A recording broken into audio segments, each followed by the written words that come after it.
Gary Johnson and his wife Karen Milligan were as much a part of the Esperance diving scene as the ocean itself was. Gary, now 57, had spent all of his adult years as a member of the Esperance Diving Club and one of the most respected members in all of its history. When he and Karen got married several decades ago, she was given a crash course in diving for just about everything: reef, wildlife, jetty dives, exploring old wrecks, and a fair bit of crayfish and abalone diving too. But in his younger years, Gary even did a bit of cave diving. Luckily, Karen was a quick learner, and she developed an obsessive passion for the sport, just like her husband. On January the 5th, 2020, Gary and Karen had a day of diving planned out. Together, they got up bright and early, started up Gary's boat, and headed off to Devil's Beach. To say that this place is stunning is an understatement. The crystal clear waters are exceptional for any diver interested in caving or wildlife exploration. Today, they were just going to poke around the rock ridges with their colorful sponges and fishes. If they got lucky, they could even bring back a haul of crayfish or abalone to fry up when they got home.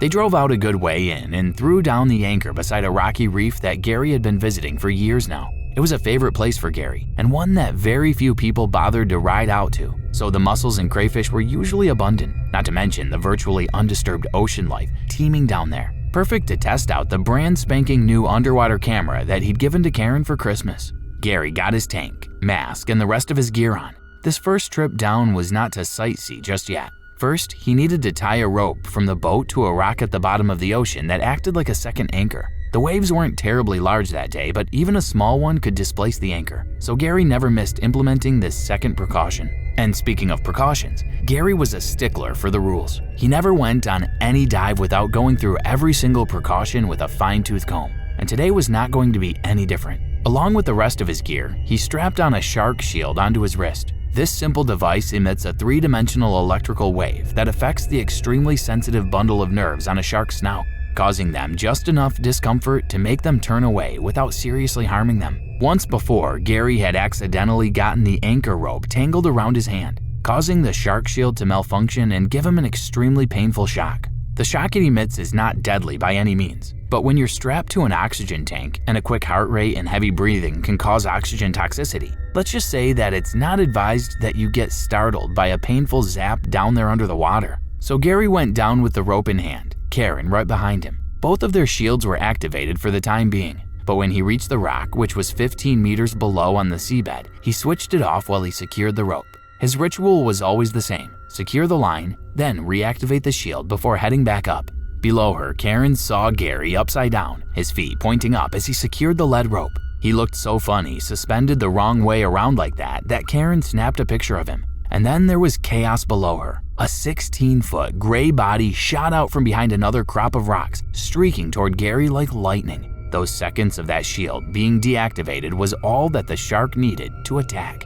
There was a brief flurry of movement as Gary tried to twist his body upright to head for the surface, but the shark slammed into him, propelling him into the very rock he'd been working at. Even as Karen started to swim toward them, the water suddenly bloomed red, and the sand being thrown up from the shark's wildly thrashing tail just worsened her vision. Frantic, she swiped her camera into the blinding red color, feeling it connect with something solid. Where she'd hit the shark, she couldn't see, but it was definitely painful enough for it to flee. Or maybe it was her own shield emitting a current that exacerbated its discomfort. Whatever the case, the thrashing and rolling water suddenly went still, and Karen searched desperately for her husband as the blood was swallowed up by the ocean, allowing her to see again. But Gary was gone. She did the only thing she could. Karen headed to the surface with the intention of radioing for help when she got to the top. When she kicked off, her head connected with something. She'd swam straight into Gary. With all that blood and sand, she didn't realize that he'd floated upwards. He was missing his mask and his oxygen tank, and his arm, the very one that was wearing the shield, was almost completely detached from his body. The only thing keeping it from floating off was a few tatters of wetsuit that was keeping it tethered to his shoulder. Karen dropped her camera, grabbed him, and headed up for the boat. When their heads broke the surface, there was just no getting Gary's large frame onto the vessel. He was completely limp and unresponsive, and Karen, with her tiny frame, just couldn't haul him up. She was so intent on getting him up onto the boat that she hadn't even looked at his face properly. But then she caught sight of his eyes when his head lolled back. Gary was staring at her, unblinking, and with that telltale glassy look in his eyes that could only mean that he was no longer alive.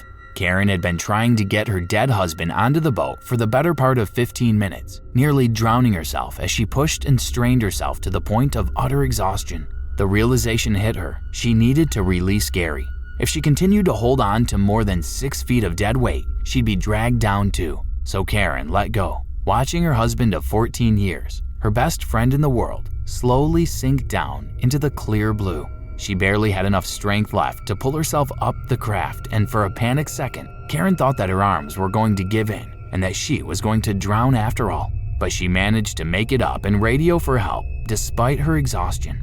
When the authorities arrived, they found that Karen had caught her breath, put on her gear again, and was diving in and out of the water looking for her husband's body. But those few minutes that it took for her to call in and get back to the water was all it took for the predator to come back and steal Gary away from her all over again.